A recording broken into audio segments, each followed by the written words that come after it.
Hello, I'm Dave Karger. Welcome back to 31 Days of Oscar here on TCM. Our theme today is Oscar Goes West, and up next is another Oscar-nominated Western starring Jimmy Stewart, who starred in the film we just showed, The Naked Spur. This is a movie he made 3 years earlier for 20th Century Fox and director Delmer Daves. From 1950, it's Broken Arrow. The film was based on a novel titled Blood Brother, written by Elliot Arnold, and many of the characters were real-life figures of the Old West, but the story you're about to see is entirely fictional.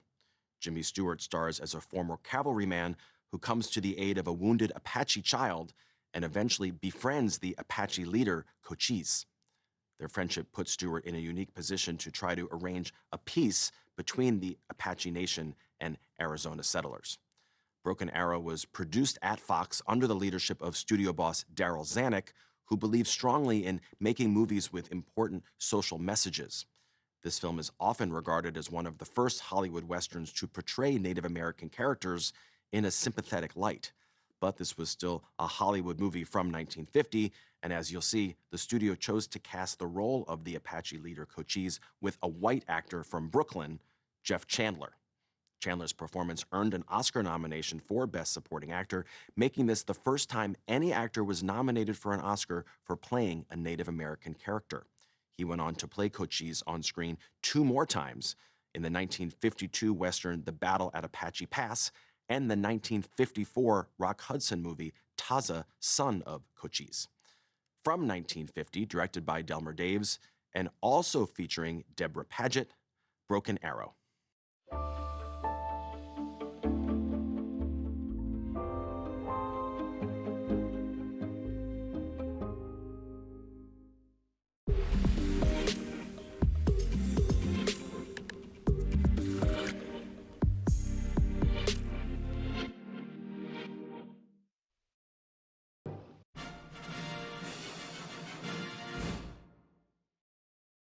Broken Arrow was nominated for 3 Academy Awards, for Jeff Chandler as Best Supporting Actor, Ernest Palmer's color cinematography, and for Best Adapted Screenplay.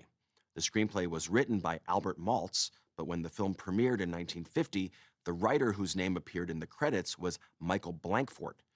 He was acting as a front for Maltz, who at the time was blacklisted as a suspected communist. He was one of the famous Hollywood 10 who served time in prison for refusing to testify before the House Un-American Activities Committee. 2 years later, his front, Michael Blankfort, disappointed Maltz by cooperating with the committee and naming names.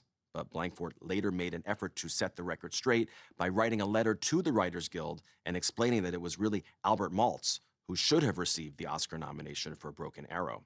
Unfortunately, Blankfort died before he got a chance to send his letter, and it wasn't until 1991 that evidence surfaced proving that Albert Maltz was the film's actual screenwriter. The Academy then officially attributed the nomination to Maltz instead of Blankfort. Up next, Jack Palance gives an Oscar-nominated supporting performance in a 1953 Western that also received a Best Picture and Best Director nomination for George Stevens and won for Loyal Griggs' cinematography.